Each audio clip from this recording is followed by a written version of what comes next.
Chapter 1. A Shadow over Europe. Imagine this. The year is 1812, and Europe lives under the domination of one man. Napoleon Bonaparte commands armies that span nations, redraws borders with a signature, and shapes politics from Lisbon to Warsaw. In our real timeline, he prepares to invade Russia with the largest force ever assembled. But in this alternate scenario, a modern U.S. Navy SEAL team, 8 operators, arrives with a mission so extraordinary it barely sounds real. Capture Napoleon Bonaparte alive. No support network, no satellite intel, only the gear they carried and the skills they've trained for. They land somewhere in Central Europe, suddenly surrounded by horses, muskets, and a world sentries behind them. Their radios connect to nothing. Their night optics have limited power. The mission is clear, yet the world is dangerously unfamiliar. Chapter 2. Infiltrating an Empire. Before they even think about capturing the Emperor, the SEALs must understand this world. They study local maps, watch troop movements, and realize the French Empire relies on sheer manpower and loyalty rather than complex technology. Napoleon Bonaparte is constantly surrounded, marshals at his side, couriers running in every direction, elite guards forming a living barrier. To approach him, the SEALs need disguises, French phrases, and complete stealth. They move carefully, avoiding attention in towns and camps. Muskets can't reach them, but entire regiments can. After days of scouting, they learn he is operating near Dresden. Headquarters shifts often, but patterns appear. If they strike, it must be at night, silently, before the army can react. Chapter 3. The impossible reach night falls. Torches flicker. Patrols march in predictable patterns. In modern warfare, a SEAL team can take a compound in minutes, but here they must work without night vision resupply, without drones, without extraction.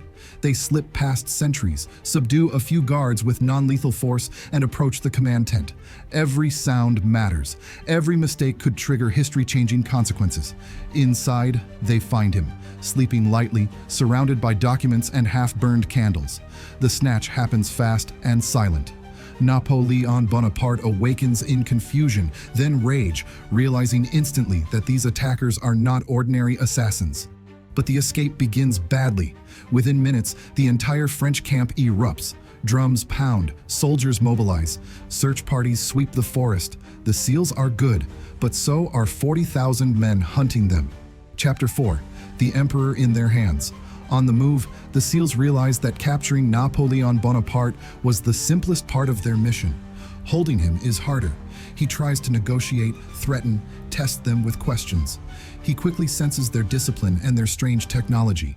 He attempts escape twice. He studies their weapons. He examines their clothing. He becomes more curious than afraid. The SEALs now face a hostile emperor, dwindling supplies, and an entire nation mobilizing to recover him. Ammunition is limited, radios are useless, and any firefight risks distorting history beyond repair. They need a safe place to hide him, but every hour increases the pressure around them. Chapter 5. Can they complete the mission? Could a SEAL team capture Napoleon Bonaparte? Yes. Their training and equipment make that part achievable, but completing the extraction? That is nearly impossible. They must keep him alive, avoid revealing modern technology, outrun massive French forces, and return to their own time, if they even can. If they succeed, the modern world would face the shock of a living 18th century emperor. If they fail, Napoleon Bonaparte might escape with knowledge that could reshape history. And if they disappear, the event becomes a mysterious legend of 1812. In the end, the mission is possible.